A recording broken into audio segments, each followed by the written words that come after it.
Los que van ingresando, por favor, envíen por chat el nombre y apellido y el número de documento.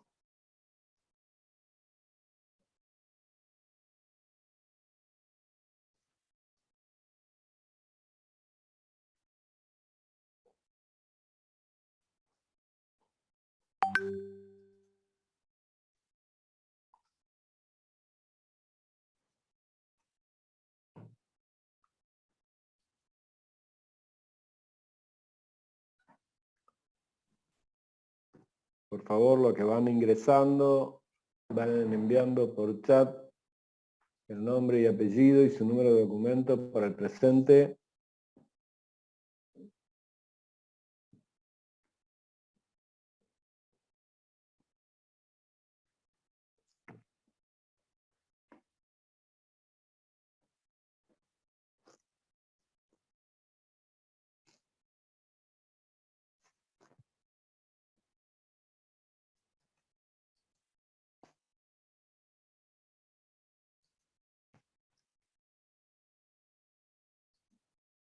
Por favor, los que van ingresando, vayan enviando por chat nombre y apellido, número de documento.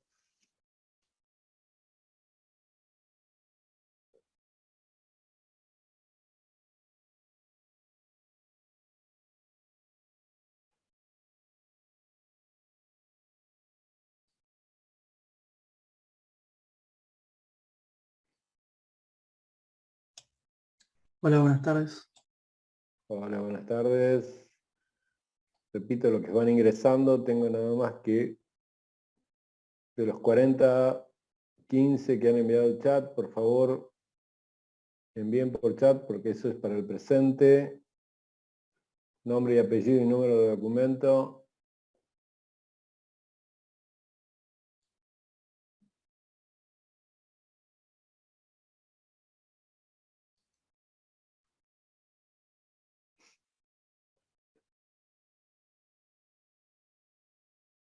Todos los que van ingresando, por favor.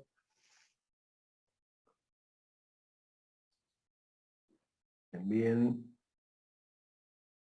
por chat nombre y apellido y número de documento.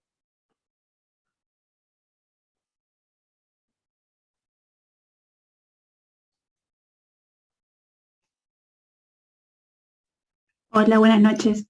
Buenas noches.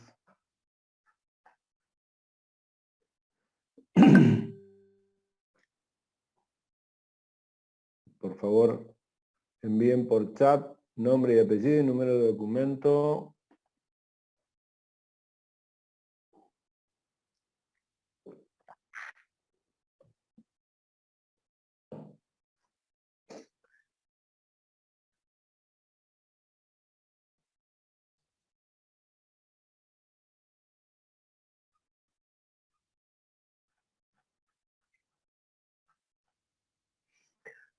Bien, vamos a comenzar la clase de ética moral, bioética, en el marco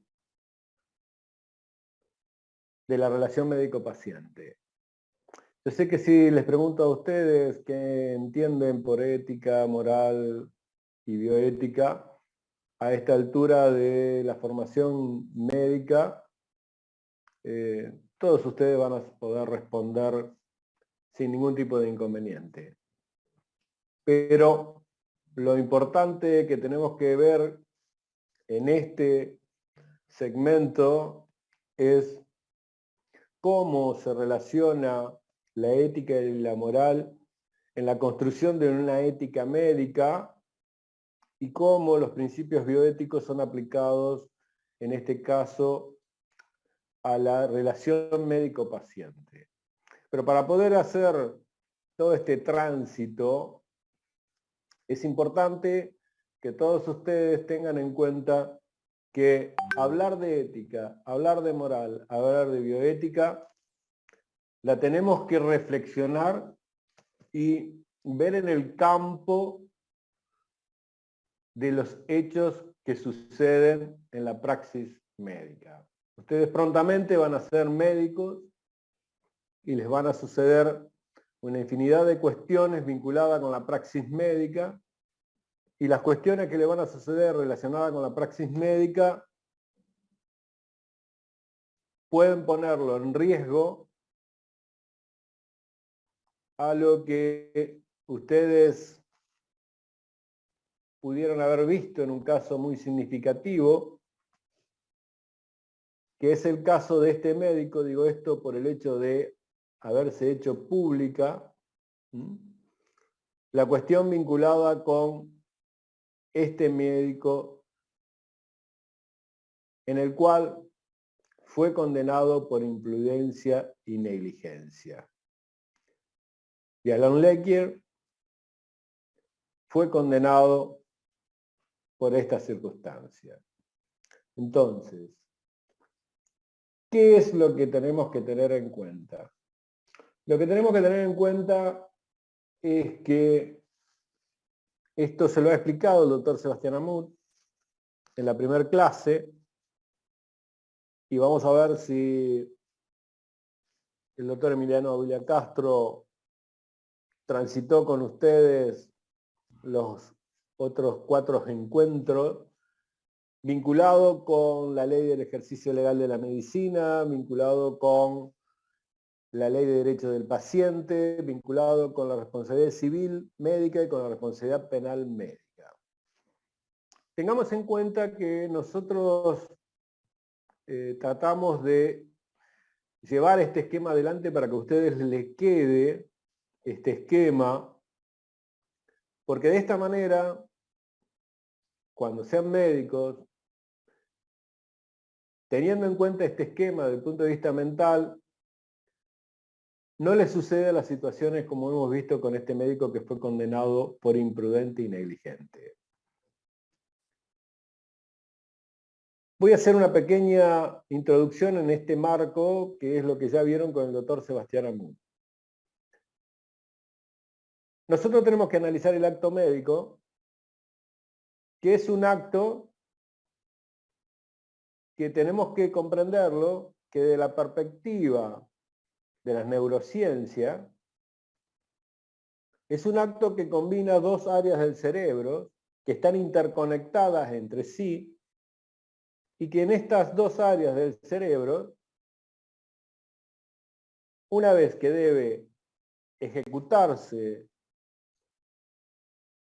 un acto, funcionan ambas de una manera que una controla a la otra. ¿Qué es esto que estoy diciendo? Que si nosotros analizamos el acto médico, cuando ustedes toman decisiones con un paciente, y voy a simbolizarlo en esto simple que puede ser una consulta médica, cuando ustedes están frente al paciente, el paciente a ustedes le va a relatar síntomas que tiene ese paciente y el motivo de la consulta de ese paciente, y con todos esos datos va a ingresar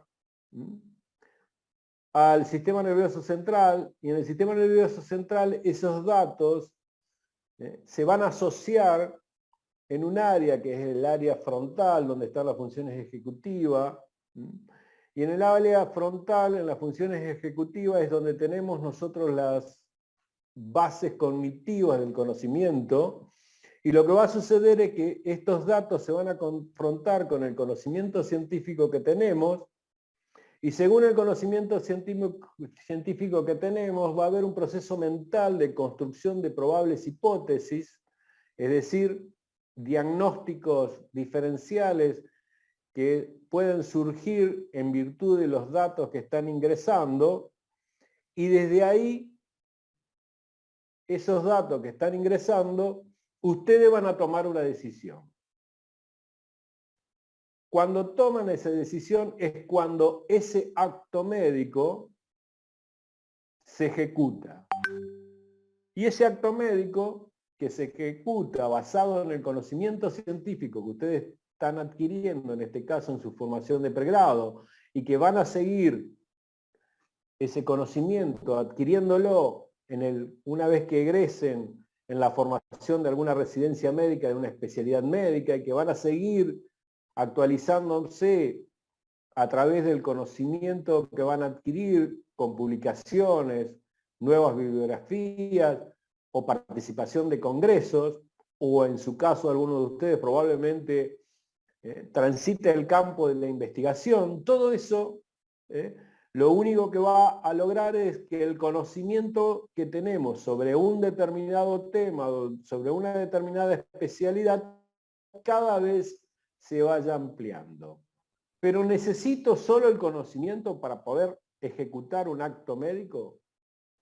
La respuesta es no. ¿Por qué la respuesta es no? Porque ese conocimiento está modulado por otra área del cerebro, principalmente que están los núcleos basales, si ustedes se recuerdan en la neuroanatomía, especialmente el núcleo amigdalino. Y ahí es donde tenemos nosotros nuestra conducta moral.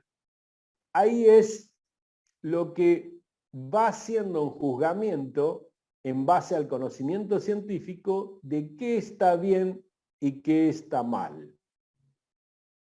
Entonces, según esa conducta moral, el conocimiento científico va a estar modulado por esta conducta moral y se va a ejecutar en una toma de decisiones.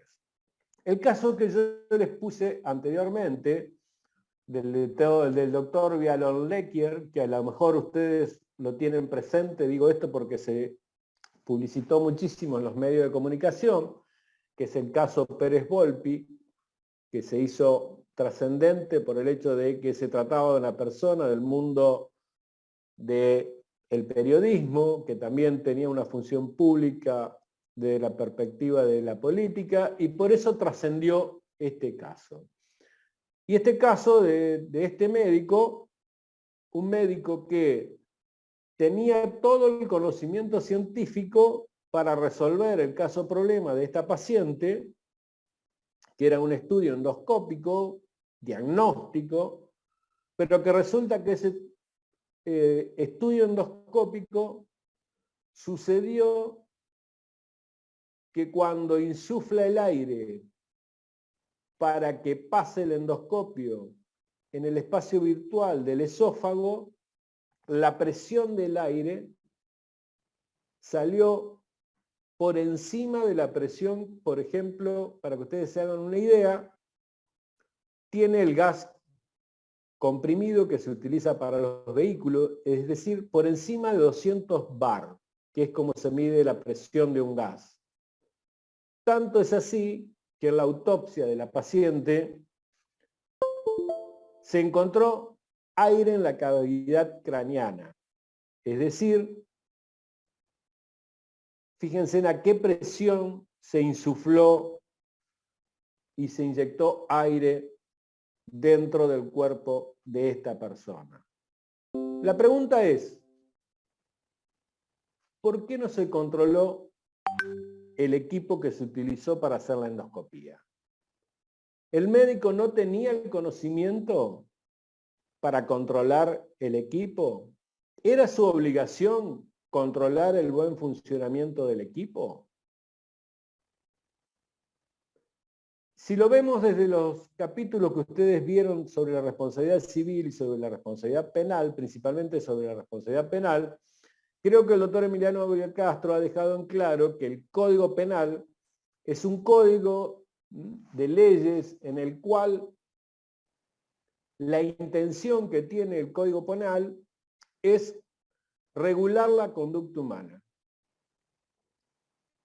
a través de cuáles son los actos que una sociedad no quiere que sus ciudadanos tengan, y que si sus ciudadanos ejecutan esos actos, el Estado, como hegemónico que tiene el poder de la libertad de las personas, le prive la libertad de quien es el autor de ese incumplimiento, es decir, de esa antijuricidad. ¿Qué significa todo esto? Significa que yo en el Código Penal voy a ver de qué manera se regula la conducta humana. ¿Sí? Perdón que le interrumpa, ¿cómo está? No están pasando las diapositivas, seguimos en la primera diapositiva. La de esta de Violent Locker. o la del esquema? Había una de una médica. No, la de la médica, estamos acá. Estamos con la de Ah, la ok, médica. perdón, perdón. Estamos ahí, Pensamos que estamos había ahí. pasado Estamos diapositiva. detenidos en el esquema. No, no, no, no, no, no, no. Estamos detenidos en el esquema que han visto con el doctor Sebastián Amut. Entonces, decía, el Código Penal regula la conducta humana. Y dentro de la conducta humana está la regulación de la conducta de los profesionales. ¿De acuerdo? ¿Me podrían decir ustedes qué dice el Código Penal en cuanto a la responsabilidad profesional? ¿Qué es lo que la sociedad no quiere que sea una conducta profesional?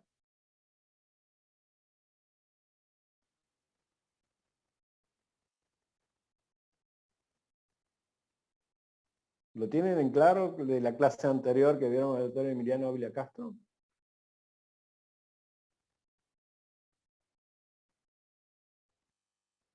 Vamos a repasar un poquitito el tema. Una conducta que el Código Penal no quiere es que el profesional sea un imperito. Por lo tanto, la conducta que quiere de un profesional es que sea perito. Perito significa experto o idóneo en la materia. Por lo tanto, ¿qué le está pidiendo al profesional? Que tenga conocimiento científico.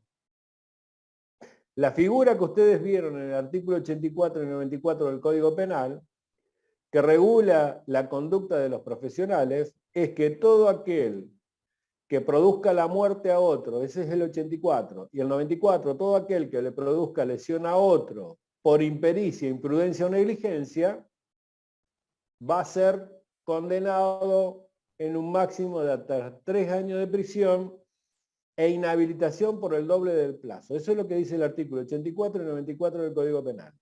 Eso es lo que tienen que haber visto con el doctor Emiliano Ávila Castro. Eso es lo que dice el Código Penal, que la conducta de un profesional médico no debe ser imperita, imprudente y negligente. La condena del caso Bieler-Lecker, vuelvo para atrás la diapositiva, fue la imprudencia y la negligencia. Lo que dice el artículo 84 del Código Penal.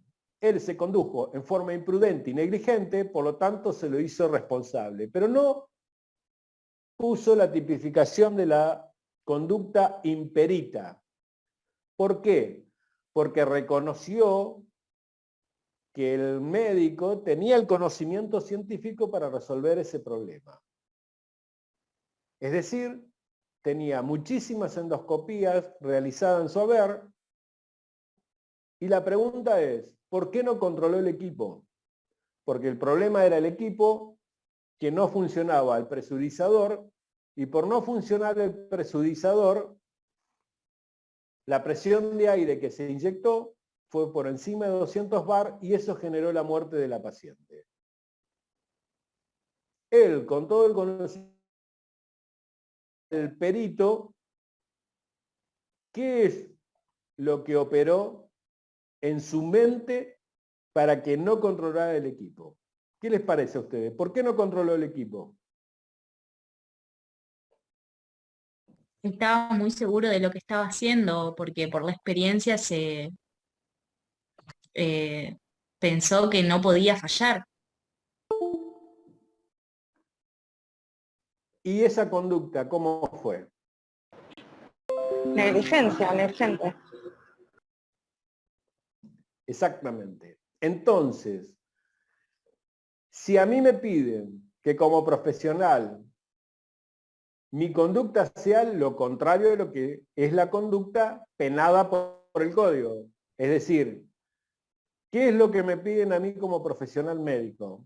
Que sea el perito, que tenga el conocimiento para resolver ese problema de salud y que me conduzca en forma prudente y diligente. Esa es la conducta que me piden que yo tenga desde el punto de vista profesional.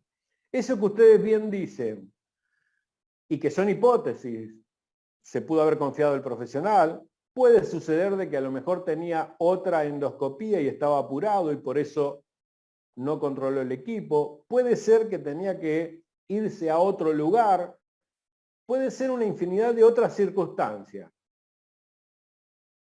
¿Qué les parece a ustedes? ¿Estuvo bien o estuvo mal?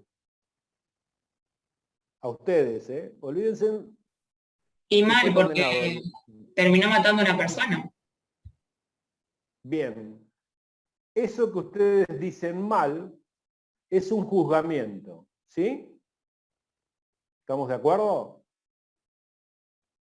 Sí. Bien. Y es un juzgamiento basado en qué cosas están bien y qué cosas están mal. Vamos a tomar un ejemplo. Si nosotros estuviéramos en la India y viéramos que están alimentándose de carne vacuna y somos ciudadanos de la India, ¿qué diríamos ante la persona que está comiendo carne vacuna? ¿Que está bien o que está mal? Está mal, porque la vaca es Bien. sagrada. Bien. En cambio, si lo hacemos en la República Argentina y vemos el mismo acto, ¿qué decimos? ¿Que está bien o que está mal? Está bien, porque es Bueno, normal. Es lo ¿y normal. cómo explicamos esta cuestión de esta conducta que en un lugar está mal y que en otro lugar está bien? Porque es lo que la sociedad decide que está bien o está mal. Sí, ¿Y culturas, religiones. dónde se va formando qué cosas están bien y qué cosas están mal? La moral. En la conducta moral, ¿sí? Exactamente, y de Otras que acuerdo a son nuestras relaciones. subjetivas igual, ¿Cómo? y otras que son objetivas, digamos. Comer una ¿Cómo vaca son? es un poco más subjetivo que matar a una persona. Sí, pero acá vamos a focalizarnos en la conducta de qué cosas están bien y qué cosas están mal. ¿De acuerdo? Y ustedes dijeron la primera verdad de esto. Es decir, lo que está bien para una sociedad está mal para otra sociedad.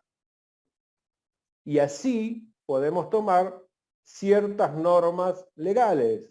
Por ejemplo, ustedes saben que la interrupción voluntaria del embarazo, en todo el mundo no existe esa ley. En algunos lugares sí, en otros lugares no. Eso demuestra lo mismo que el tema este de comer carne de vaca. Que en ciertas sociedades, ciertas conductas humanas están bien y ciertas conductas humanas están mal. Y eso lo llamamos como lo que está bien y lo que está mal. Ética. No, lo llamamos moral. Moral viene de la palabra en latín que significa costumbres. Ética viene de la etimología de la palabra, del griego, ethos, que significa característica de las costumbres. Entonces tenemos un primer principio, que tanto la ética como la moral están interrelacionadas entre sí. Y que ahí, en esa interrelación que tiene la ética y la moral, hay algo que va a ir articulando entre una y otra. Y vamos a sintetizarla. La moral son las costumbres, como dice la etimología de la palabra, y lo vemos reflejado en esta conducta alimentaria de en qué sociedad está mal comer carne vacuna, en qué sociedad está bien comer carne vacuna. Ahora, la reflexión de por qué está mal o por qué está bien es lo que llamamos ética. Por eso es la característica de la costumbre, es ese análisis que hacemos desde la ética sobre la moral, pero que está interrelacionado. ¿Se entiende esto? Sí. Porque si no, no podemos ir a la ética médica. Bien, perfecto. Vamos a hacer lo siguiente, vamos a hacer un ejercicio.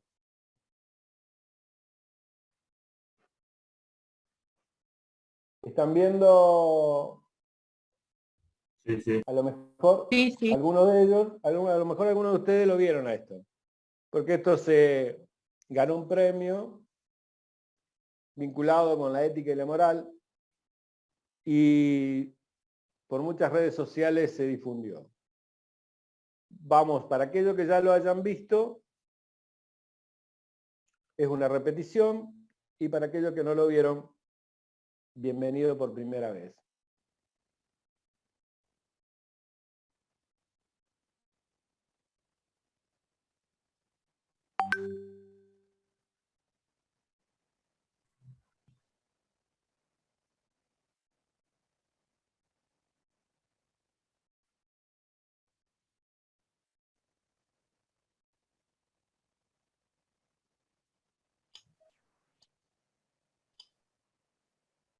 Profe, no se escucha.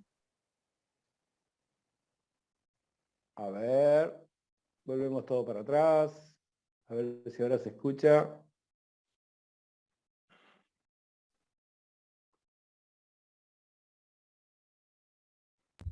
No, No, no. tampoco. Usted tiene que Tiene apretar que- el parlantito y ahí tiene que subir No, el ya lo volumen. apreté el parlantito, pero no te hagas problema que tengo en claro estas cuestiones. Ya les digo qué es lo que está pasando, ya lo soluciono. Un segundito, enseguida.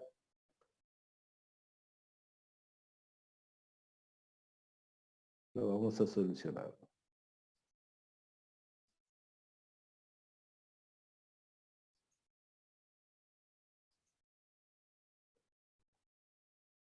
Lo que pasa es que cuando se cargó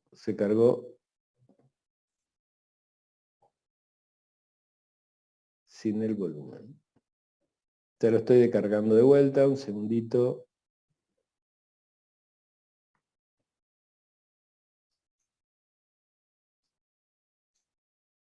Ahora sí.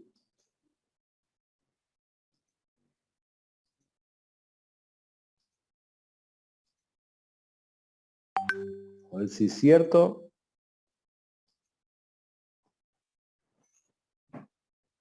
¿Ahora lo escuchan?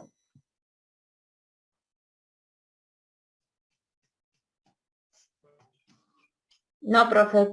Sí, muy despacito se escucha, profe. ¿No estará bajo el volumen desde el reproductor? No, está al máximo. ¿Ahora? Ahí se escucha. Empezamos de vuelta.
Bien, ¿qué les parece?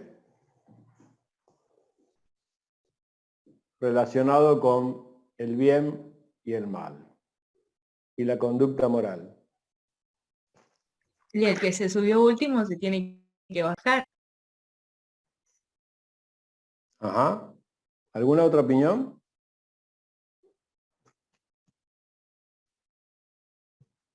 ¿Algo más? Yo opino lo mismo. Tiene que verlo abajo. Alguien tendría que haber hecho se baja al flaco ese último. El último que se sube, si no se dio cuenta siquiera, pues estaba con auriculares, mucho menos se va a dar cuenta que la actitud que estás tomando está mal. Entonces, acuerdo que le deberían haber dicho. A ver, convengamos que estamos viendo una representación de la conducta moral, ¿sí? Y que nosotros estamos haciendo un juzgamiento de qué está bien y qué está mal. Algunos también podrían haber pensado que no solamente podría haber sido él o podría haber sido cualquier otra persona. Sin embargo, ¿quién se bajó?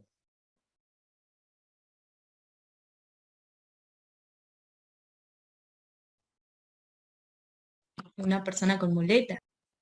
Una persona con una dificultad, con una minusvalía. ¿Sí? Es decir, representa una infinidad de juegos de valores. Pero lo que ustedes tienen que comprender que justamente lo que estamos viendo sobre moral, ética, bioética, es conducta.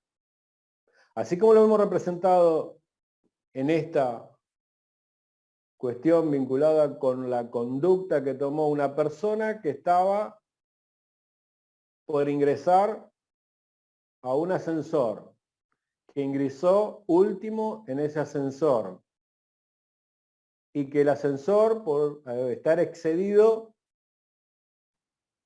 debía bajarse una persona y que de todos los participantes que estaban dentro de ese ascensor, nadie tomó la decisión de bajarse para que los demás pudieran descender con el ascensor y que la persona que tomó la decisión para descender del ascensor es una persona que, según la conducta moral, por lo Tiene general, prioridad. no solo tiene prioridad, sino que por lo general, ¿qué sería la conducta moral? Ayudarla, Claro. ¿sí? Ante su dificultad, el otro ayudarla. Por eso pone en juego una infinidad de normas morales y que no son nada más ni nada menos que juzgamiento de qué cuestiones están bien o qué cuestiones están mal. ¿Estamos de acuerdo? Bien. Sí. Ahora, lo otro que tenemos que ponernos de acuerdo es que ese juzgamiento de qué está bien o qué está mal, como ustedes bien lo dijeron, depende de lo que hemos aprendido de nuestras relaciones sociales. Por eso fuimos a la conducta alimentaria, de que en una sociedad está bien alimentarse con carne vacuna y en la otra está mal alimentarse con carne vacuna. Por lo tanto, nos lleva a otra reflexión. ¿Cuál es la otra reflexión? Que la moral no se aprende leyendo un libro donde dice, esto es la moral de esta sociedad, y lo aprendemos de esa manera, sino que lo aprendemos de nuestras relaciones sociales. ¿Estamos de acuerdo? Sí. Sí, Bien. Entonces, lo otro que también reconocemos es que ni la moral ni la ética las heredamos genéticamente. Es decir, no es una conducta que se hereda. En parte, un poquito o mucho, sino que depende totalmente de nuestras relaciones sociales. ¿Sí? Eso estamos analizando moral y ética como ciudadanos, porque esto que ustedes vieron es como ciudadanos. Bien, ahora, cuando eso lo tenemos que llevar al campo de la medicina, tenemos que ver qué cosas están bien y qué cosas están mal en el acto médico. ¿Se entiende esto? ¿Y qué cosas están bien y qué cosas están mal en el acto médico? Implica una complejidad mayor porque tiene que articular lo que yo sí traigo en mi conducta moral como ciudadano y ahora esa conducta moral que yo tengo como ciudadano la tengo que articular en mi conducta que tengo desde el punto de vista profesional. ¿Y qué es lo que cambia? ¿Qué es lo que rige mi conducta moral desde la profesión? el juramento hipocrático. No. Ya vamos a ver que el juramento Las leyes. hipocrático trae otra cosa. Las leyes no son conductas morales. Los principios bioéticos. Los principios bioéticos, exactamente. Y esta es la relación que tenemos entre la ética, la moral, la conducta moral que tenemos como ciudadanos y nuestra conducta moral que tenemos como profesionales. A lo mejor le pudo haber sucedido alguna vez a ustedes como ejemplo, en otras tal vez nunca, pero infinidad de veces vemos conductas de ciertas personas en las cuales no le explicamos no nos damos una explicación a estas conductas en virtud de lo que conocemos de esa persona como es como ciudadano. Y principalmente pasa con los profesionales. Decimos, pero si, por ejemplo, este médico que fue condenado, como ciudadano, es decir, en la casa, en el club, en la calle, siempre ha tenido conductas que están regladas por la ética y la moral. Y acá, en este acto profesional, lo desconocemos. Y es porque en el acto profesional, la conducta moral y la ética tiene otras características. Y las otras características que tienen es que no puedo separar mi ética y moral como ciudadano o como persona con respecto a la ética y la moral que yo tengo como profesional, pero sí la ética y moral como profesional está articulada con los principios bioéticos. Y todo eso hacen a la conducta moral desde la profesión. Por eso, lo que está reflejado en el Código Penal que es esto que veíamos en esta diapositiva, la sociedad quiere que yo me conduzca como profesional contrario a la conducta que está escrita en el Código Penal y que si yo tengo esa conducta me van a condenar. Es decir, como profesional, desde el punto de vista ético y moral, debo conducirme con prudencia y con diligencia, porque la figura de la pericia es conocimiento científico. Es decir, tengo que revisar ahí esos principios vinculados con la ética médica y los principios bioéticos, cómo actúan en mi conducta moral y que hacen a la modulación del conocimiento científico que se ejecuta en la toma de decisiones, es decir, en el acto médico. ¿Está claro? Bien. Vamos a ver si esto es así. Dijimos que está arreglado bajo los principios bioéticos y entendemos a la bioética como ese estudio interdisciplinario en torno a las consecuencias éticas de la aplicación de la ciencia y la técnica. Es decir, cómo nosotros aplicamos el conocimiento científico y de qué manera está regulado por los principios morales y éticos vinculados con la profesión.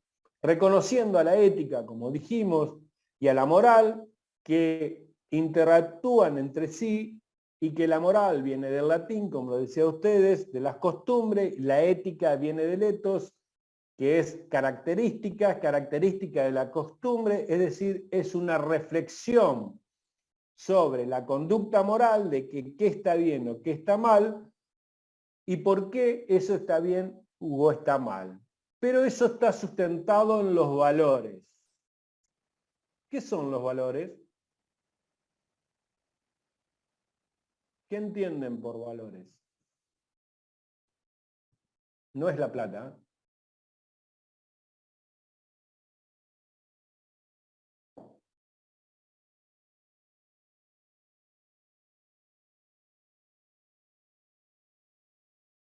¿Qué entienden por valores? Como principios que tiene una persona. ¿Son los principios? Sí, principios que tiene una persona, sí. Eso entiendo yo. No son como, digamos, las cualidades positivas o los atributos. Convengamos que acá estamos desde la perspectiva de los valores basados en la moral, es decir, qué está bien y qué está mal, y por lo tanto vamos a quedarnos con esta perspectiva de que los valores son esos principios que están Justo iba a consagrados decir en qué eso. instrumento. Claro, ¿En qué que son los instrumento? principios que rigen a cada persona y que difieren de una persona a otra. Exactamente. Pero vamos a primero a estudiarlo desde la perspectiva de la sociedad. Desde la perspectiva de nuestra sociedad, tenemos valores que están consagrados en un instrumento legal. ¿Dónde están los valores consagrados? ¿En qué instrumento legal están consagrados? Los principios.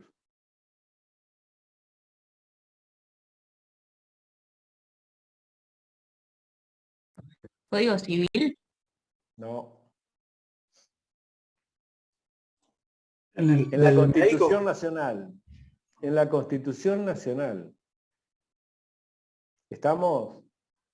Ahí tenemos los principios consagrados de todos los ciudadanos de la República Argentina. Ahí está la vida, ahí está la salud, ahí está el trabajo, ahí está la autonomía, ahí está la dignidad, ahí está la libertad. ¿No son principios esos?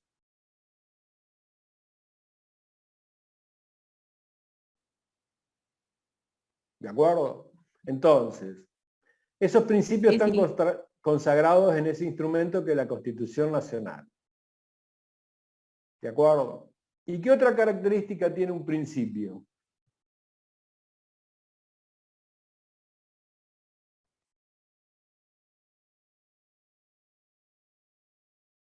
Que los principios tienen un orden.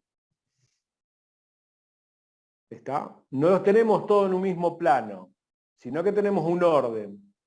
Y que según esos principios, nosotros nos vamos a conducir en qué cuestiones están bien o están mal, es decir, la conducta moral, reflexionado por la ética de por qué está bien y por qué está mal. La objeción de conciencia. ¿Es un derecho?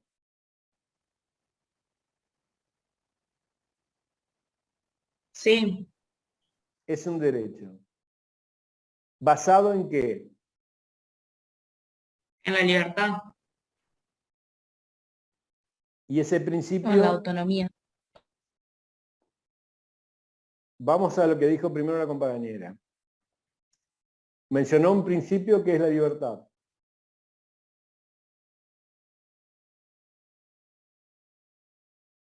¿Es la libertad la que está en juego en nuestra conducta moral? ¿De la objeción de conciencia? Y sí, porque vos sos, cada uno debería poder tomar sus propias decisiones y ser libre de eso. Pero eso es autonomía. Eso no es libertad. La autonomía es la toma de decisiones, como vos lo estás diciendo. ¿Se entiende? Sí, ¿De acuerdo? Entonces, por eso quería corregir ese tema de la libertad. La autonomía de decisión respeta a que el profesional, que por sus creencias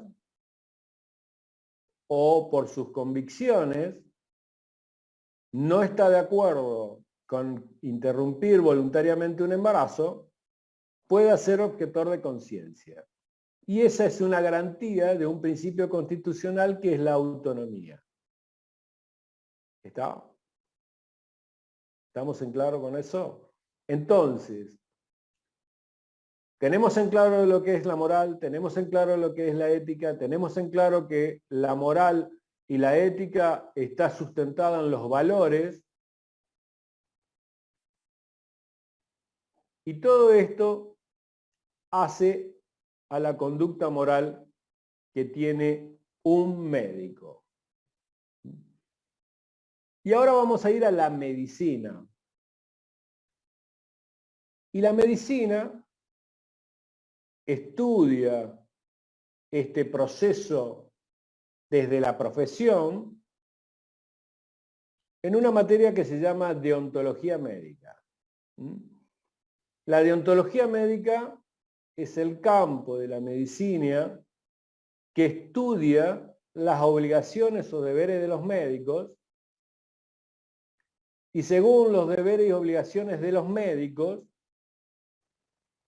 hace una reflexión y esa reflexión son los códigos de ética profesional. Ustedes cuando se reciban y se matriculen, ya vieron la ley de ejercicio legal de la medicina, cuando se reciban como médico, en el colegio de médicos, además de cobrarle la cuota societaria, lo que le van a regalar es el código de ética de los profesionales del arte de curar de la provincia de Santa Fe. ¿Qué hay en ese instrumento legal que es una ley? En el código de ética de los profesionales de la medicina. Están los deberes y obligaciones. Están ahí plasmado lo que vinimos hablando hasta acá, es decir, qué cosas están bien y qué cosas están mal en la medicina, y una reflexión ética es por qué decimos que está bien esto y por qué decimos que está mal esto otro en la medicina, y que a su vez esa reflexión que está en este código de ética pone sobre la mesa las obligaciones que tiene el médico hacia sus pacientes. El deber ser, las lex artis, ¿está? Las reglas del arte. Esa palabra en latín no es nada más ni nada menos que una reflexión ética sobre la conducta moral profesional que tienen que tener todos los profesionales. Esto ya deja de ser individual de cada uno de los médicos. Y reconocemos que esto no es nuevo en la medicina. O sea, el Código de Hammurabi tenía principios éticos y morales de la profesión. El corpus hipocrático, el de la escuela hipocrática, es el que ha sobrevivido hasta nuestra fecha, ya que ustedes van a jurar un juramento hipocrático ayornado al contexto actual, pero basado en los principios que desde la escuela hipocrática se traen sobre la medicina. ¿Y cuál es el principio que se trae de la medicina relacionado con la ética médica? ¿Qué les parece a ustedes? No hacer daño.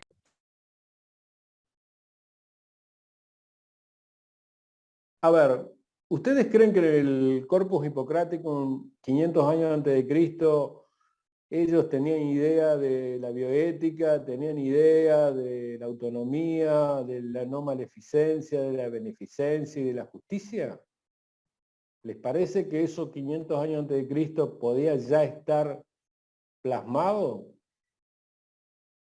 ¿Qué les parece? ¿Qué habrán pensado 500 años antes de Cristo con respecto a la ética y la moral?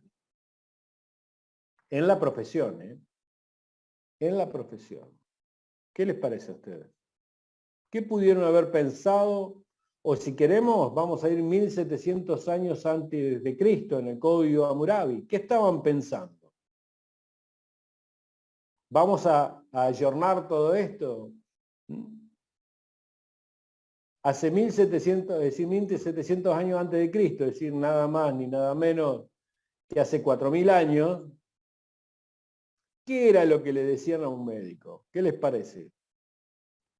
Con respecto a su profesión. ¿Qué cosa estaba bien y qué cosa estaba mal en su profesión? Que después lo toma la escuela hipocrática. ¿Qué les parece? ¿Qué le podían decir? Que no use los conocimientos para matar.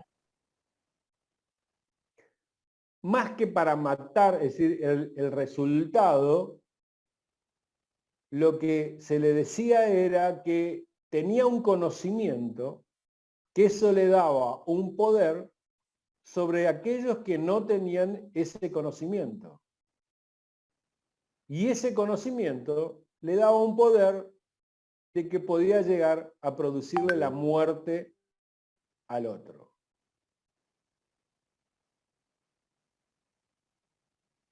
Ustedes, si yo les digo, ustedes tienen un paciente con un infarto agudo de miocardio que está en pleno proceso de infarto, y ustedes deciden que el tratamiento que le van a dar a ese paciente es agua bendita. ¿Qué opinan?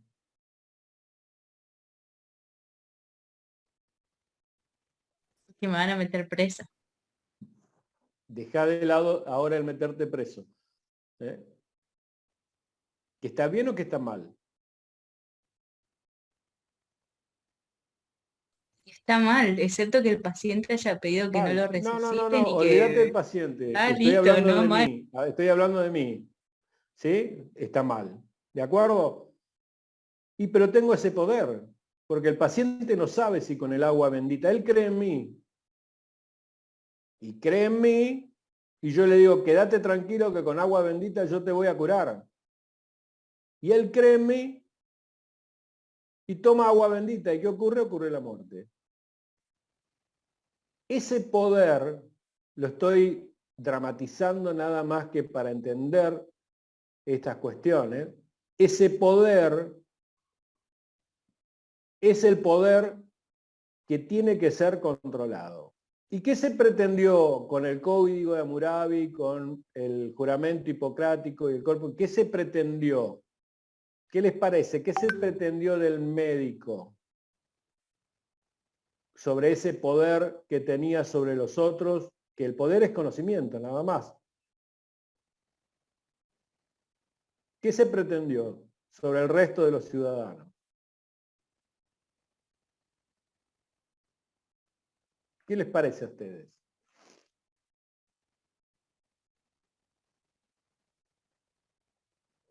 Que ¿Qué los opinan? usara para ayudar. Se pretendió que ese poder sea utilizado, pero que sea utilizado para lo que bien dijiste, que es para el bien, pero ¿a través de qué? ¿De qué manera te convenzo de que, che, no le des agua bendita a un tipo infartado porque ese va a morir? Sino que hace el tratamiento que tenés que hacer. Ponele que yo soy esa voz del inconsciente que te está diciendo eso. Julieta, ya que sos la única participativa. Regulando, digamos, cómo debes actuar ante distintas situaciones. Pero O sea, por eso te ponerse digo, vos todos de acuerdo, poniéndose todos de acuerdo y diciendo, bueno, esto es lo que se tiene que hacer y si no se hace esto, que no, juzgamos. pero ubicate que estamos acá 500 años antes de Cristo.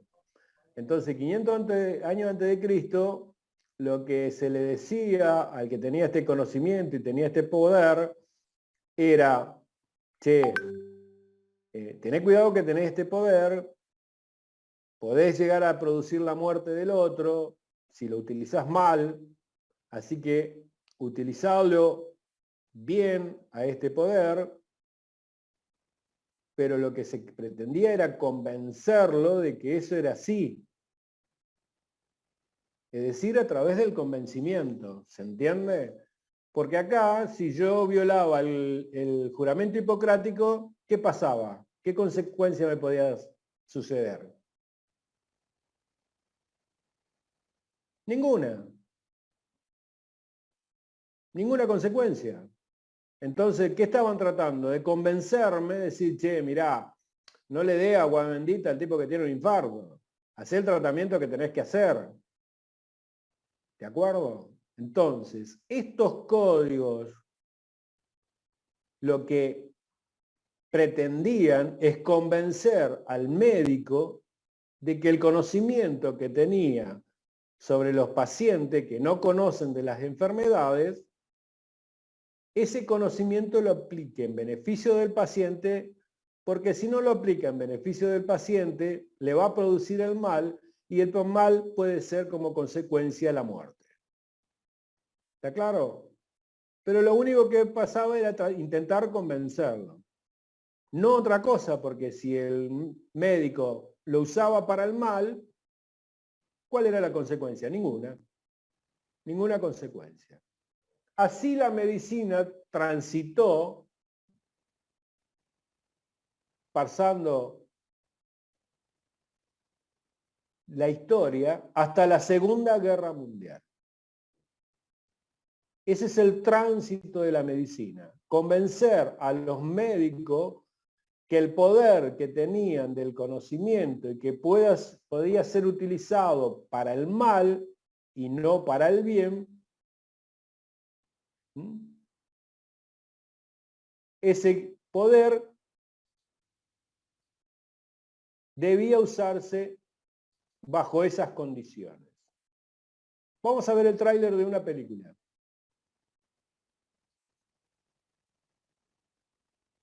A ver qué ven en esta película. Dijimos que saltamos de la medicina desde la escuela hipocrática, 500 años antes de Cristo, a la Segunda Guerra Mundial. Esta es una película de un cineasta, Bergman, que representó la época prenazi a través de esta película.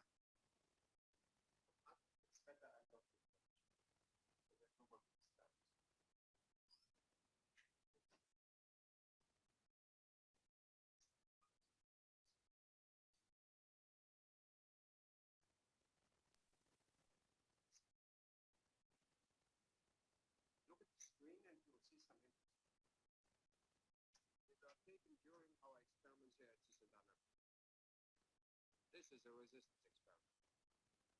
This woman, 30 years old, was baby betrayed, screams their heart. We wanted to see what would happen.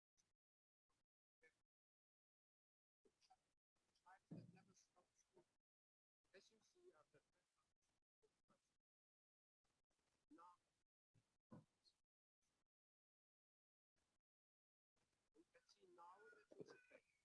Their sympathy for the sick child has been faced by deep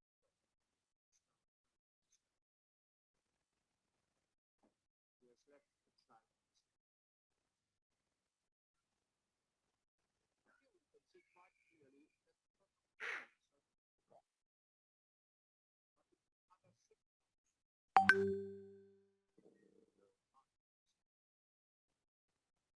unfortunately our camera didn't manage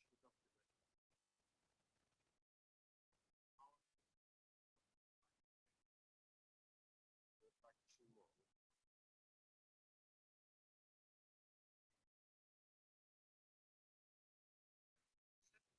This man was shut up at the center. His arm was in addition to the full sound, as we go to darkness.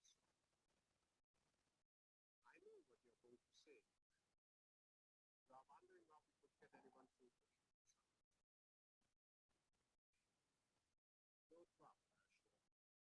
People will do anything for the darkness to be.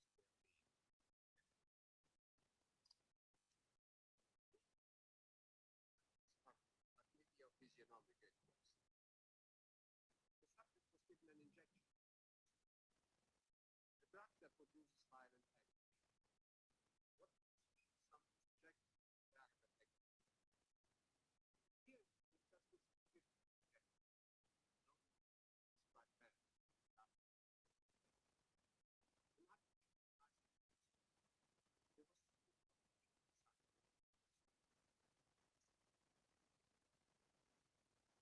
We are now at the condition of dread, which is getting worse and worse. In a few moments, here comes its start. Watch carefully, without any warning. He picks up the revolver, and you can't see it. Now you can see it. Then he puts it in his mouth. The gun is not loaded. Let's do this movie picture.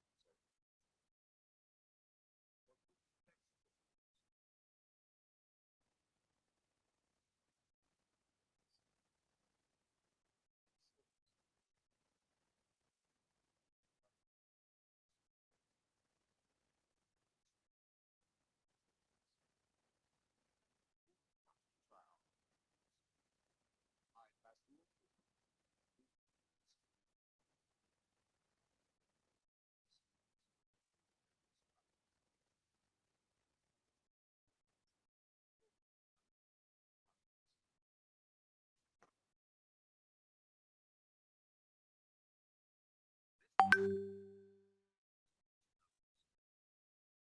subjects are administered carefully to drugs the odor is finished, the gas spray strips throwing the entire subjects as threat of their social defense lose their inhibitions. Peter Medley, the completely changing such that. Their reactions are so farcical at times.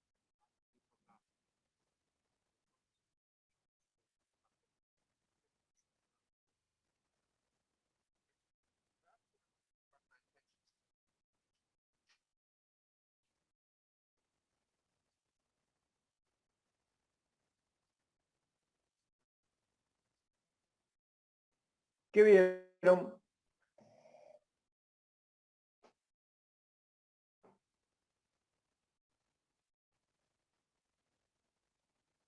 Que ¿Cómo estaban hacían? haciendo experimentos. De a uno.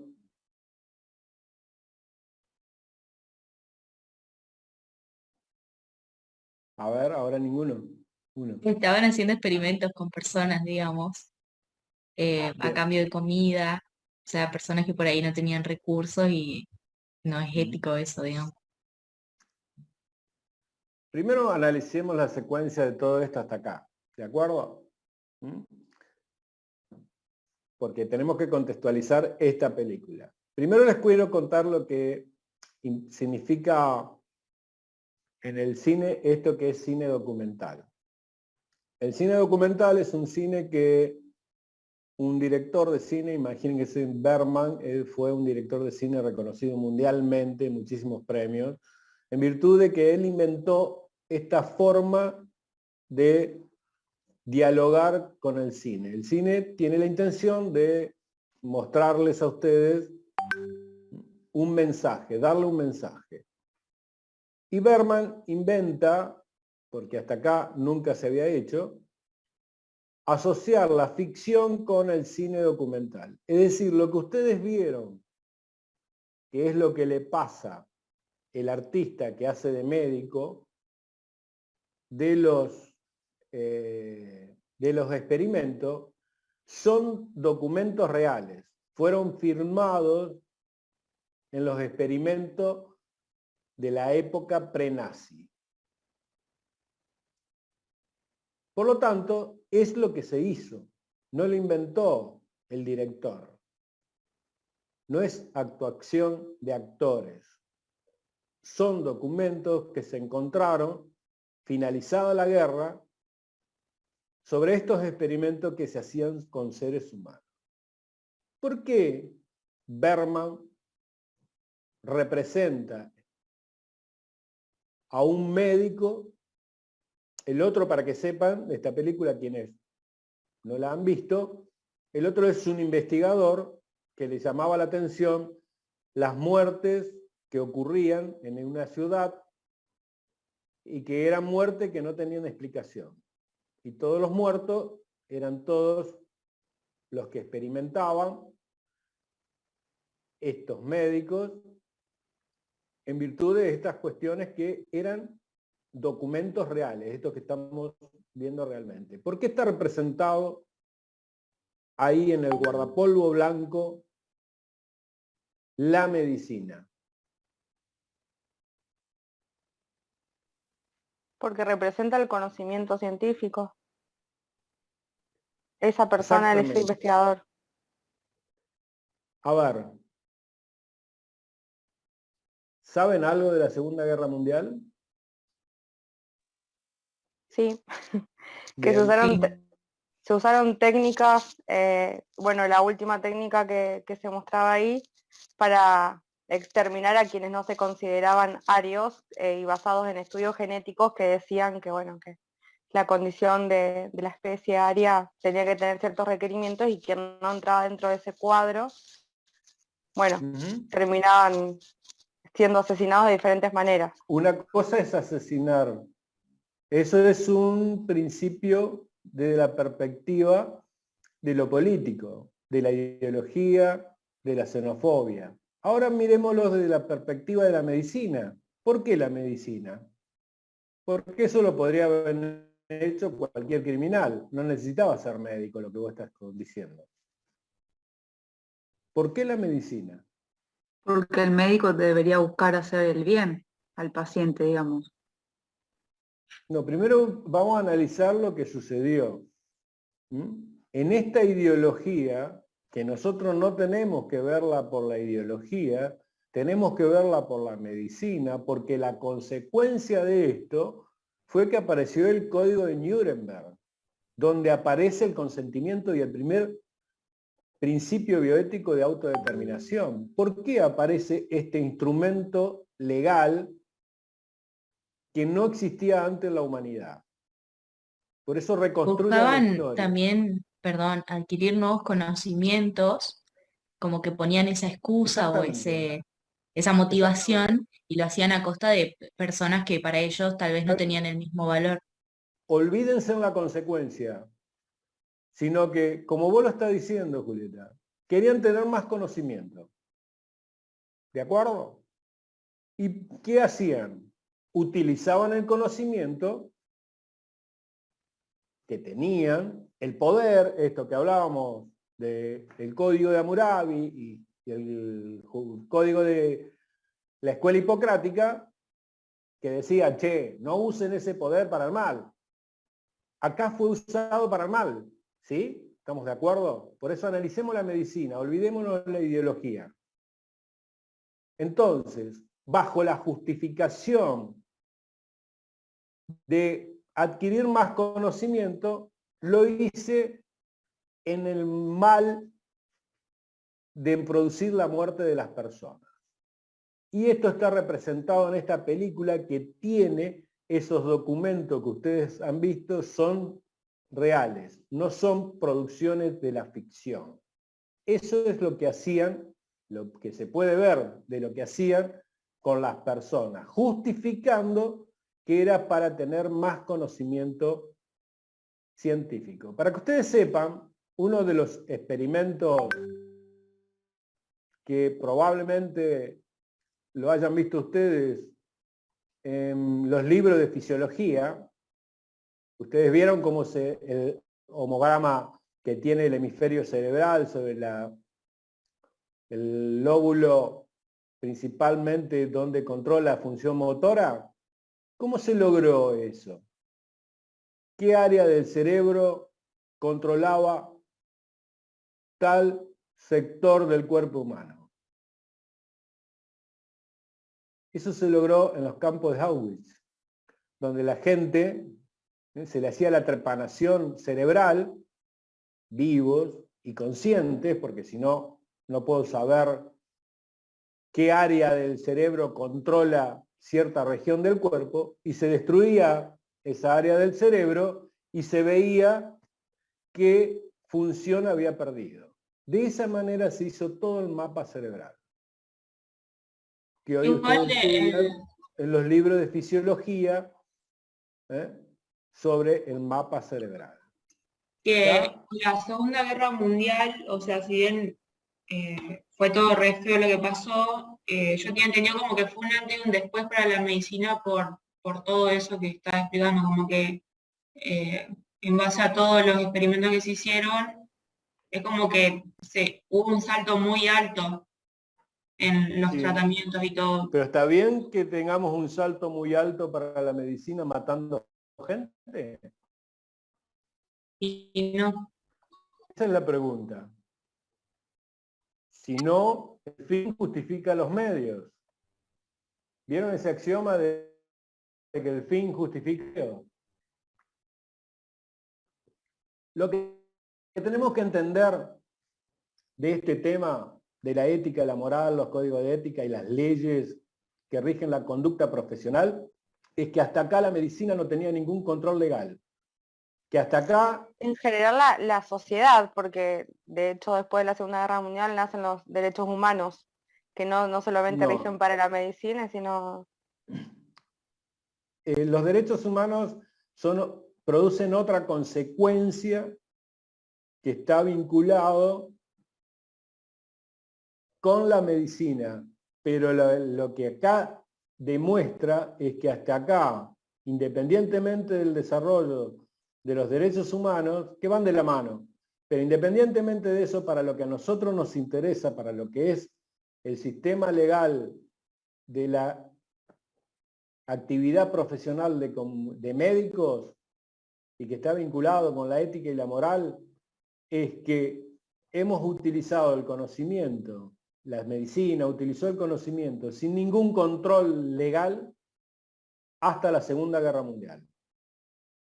Y a partir de la Segunda Guerra Mundial, por las atrocidades que sucedieron sustentadas en la medicina, apareció el control legal. Por eso las leyes, ¿para qué le hemos enseñado las leyes a ustedes en los encuentros anteriores?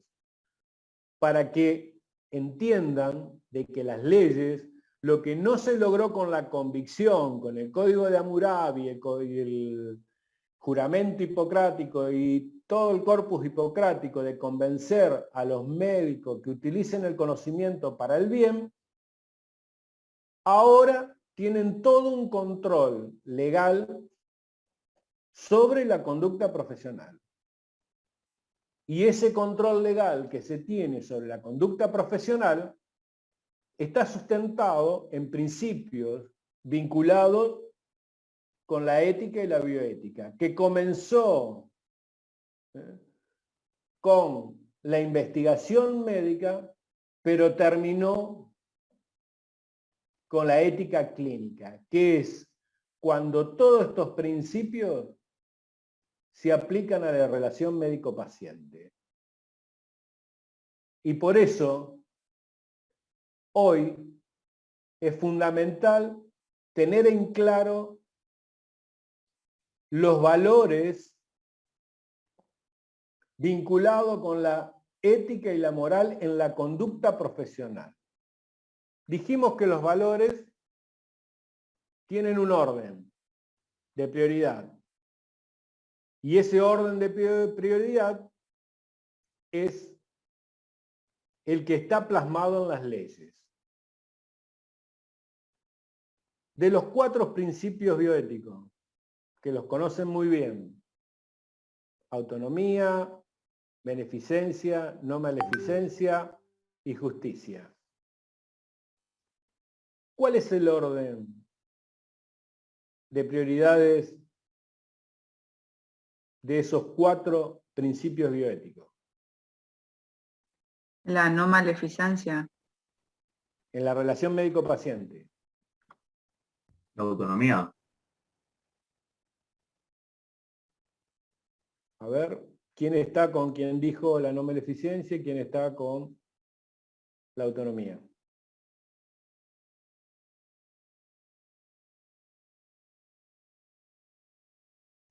Con autonomía, digo yo.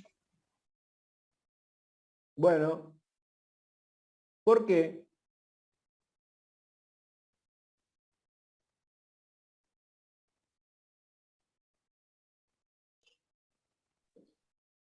Igual vos siempre tenés que buscar, o sea, es como que va medio de la mano también, porque vos Para tenés mí no que tienen un buscar orden de mejor. prioridad.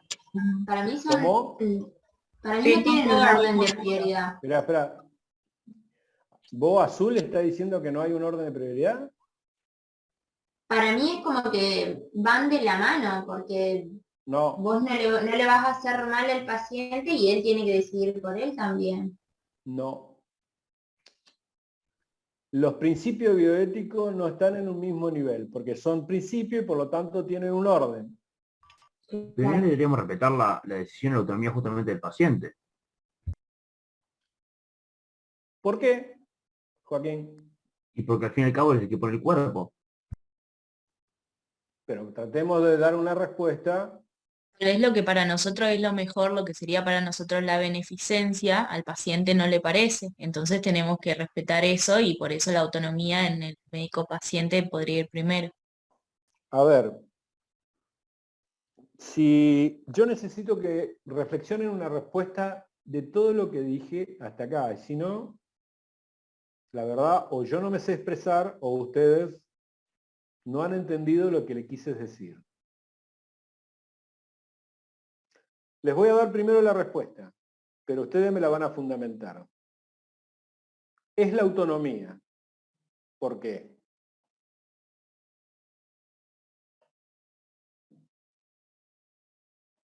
Y porque también es lo que hace al paciente que consulte, digamos, o sea, poder tomar las decisiones por sí mismo, ir a tu consultorio. A ver, otra opinión. hay que respetar los valores y creencias de cada persona. ¿Alguna otra respuesta que fundamente por qué autonomía? Le estoy diciendo que lo dije en toda esta clase.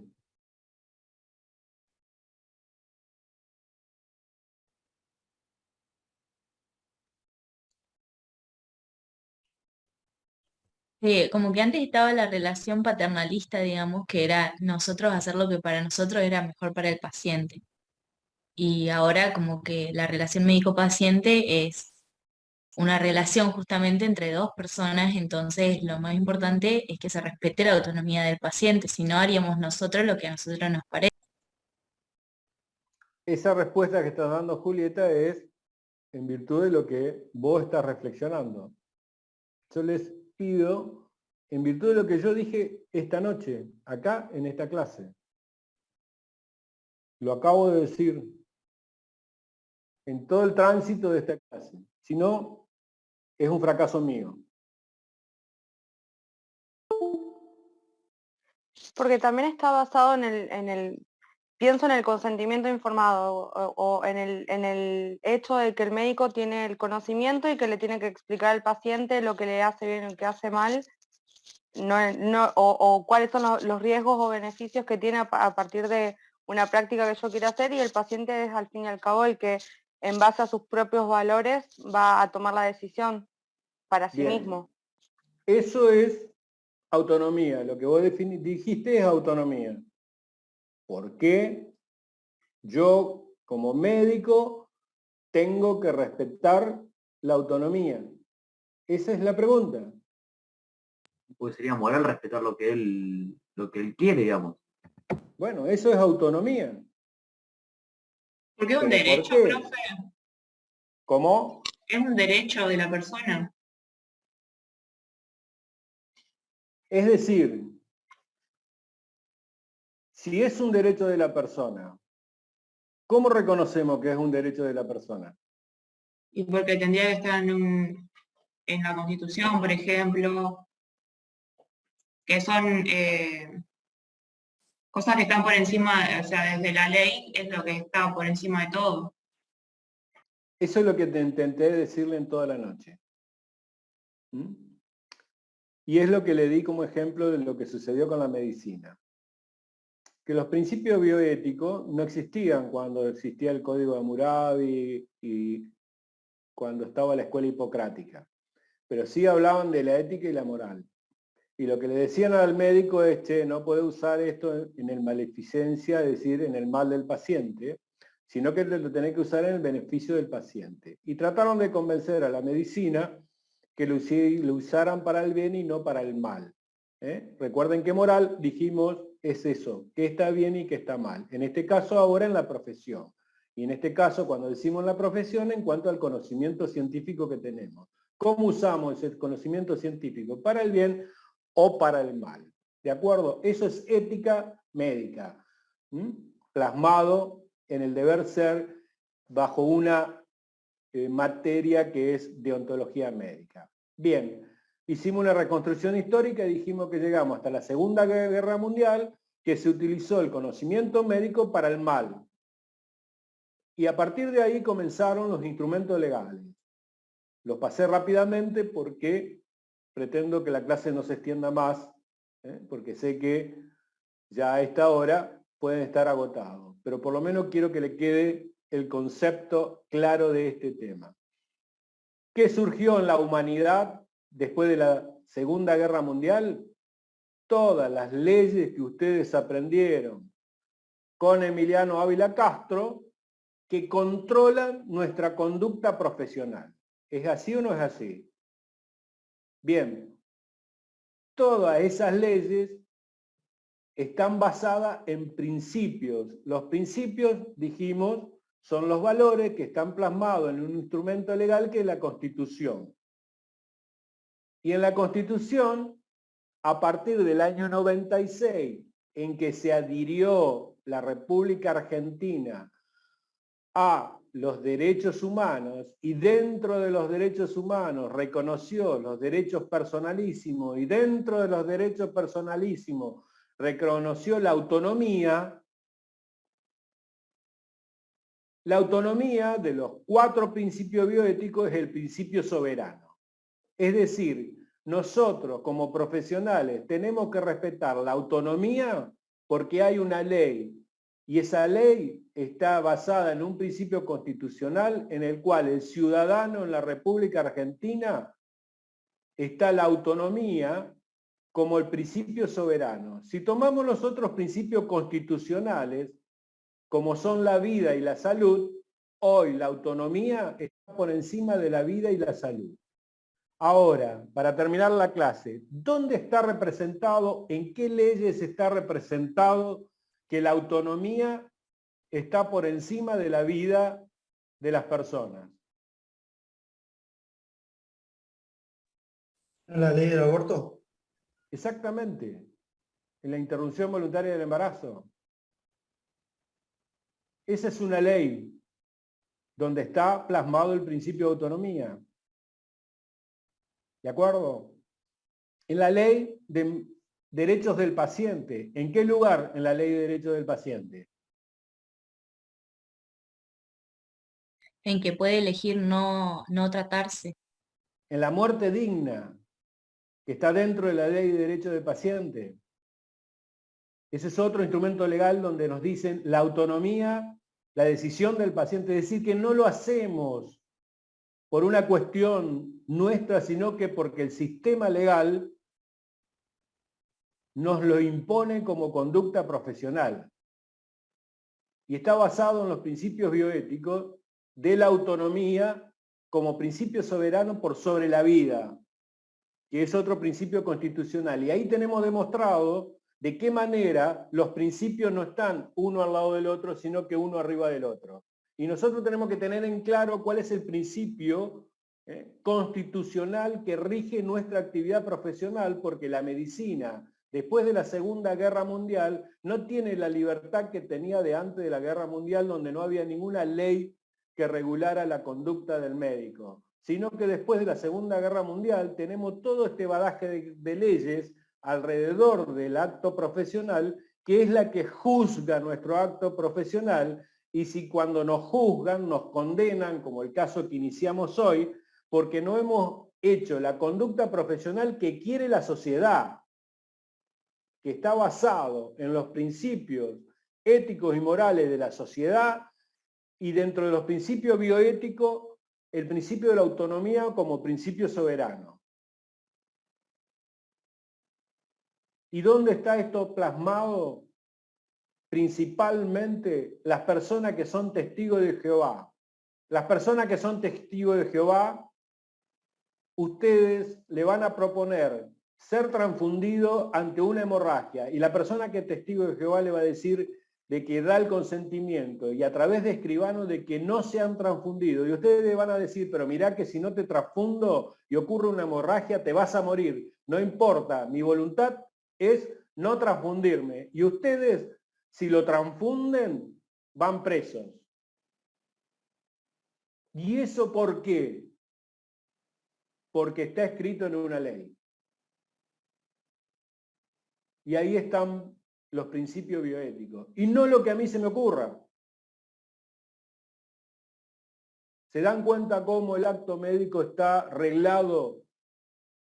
Esto que le mostramos a ustedes en el esquema por todas las normas jurídicas, y que no es lo que yo se me ocurra hacer, sino que es lo que me marca el sistema legal en la República Argentina. ¿Y qué me dice el sistema legal de la República Argentina? Que en la relación médico-paciente yo debo actuar en forma perita, que significa que tenga todo el conocimiento para resolver el problema que tiene el paciente, que me conduzca en forma prudente, es decir, que prevea toda situación que pueda sucederle al paciente, y que me conduzca en forma diligente, es decir, que no me olvide de nada. Si yo no hago eso y no respeto a los principios bioéticos, y dentro de los principios bioéticos el principio de autonomía, a través del consentimiento informado en el cual le informo al paciente cuáles son los probables planes terapéuticos, qué riesgo está él expuesto y cuáles son las posibilidades de solucionar el problema de salud que él tiene, si no hago todo eso, pues bien, voy a ser responsable profesionalmente y probablemente me hagan un juicio por mala praxis. ¿Se entendió todo esto? Sí, doctor. Bien. Recuerden que esto, más allá de tener el conocimiento que ustedes necesitan sobre estos temas, le va a servir para la vida diaria. Porque después, cuando sean médicos, van a ser juzgados por la sociedad desde esta perspectiva. ¿De acuerdo? Entonces, tengan en cuenta que eso es reflexionar, eso es ética médica. Reflexionar sobre las conductas morales de las costumbres que tenemos en la medicina. ¿Qué cosas están bien? ¿Qué cosas están mal? ¿De acuerdo? ¿Alguna duda? Sí. Bien. Para cerrar la clase les pido que nuevamente manden por chat el nombre y apellido y el número de documento y de esa manera cerramos esta clase.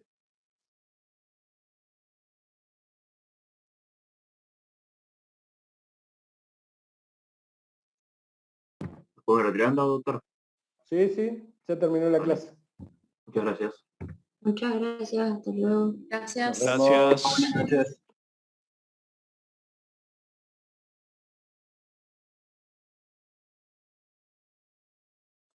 Doctor, ¿le puedo hacer una pregunta? Sí, Julieta. Entonces, sería como la jurisprudencia, digamos, el tema de la autonomía, que como ya hay leyes que determinan que la autonomía está por encima de la vida, por ejemplo, se rige así, digamos, entonces por eso lo entendemos como que la autonomía está primero.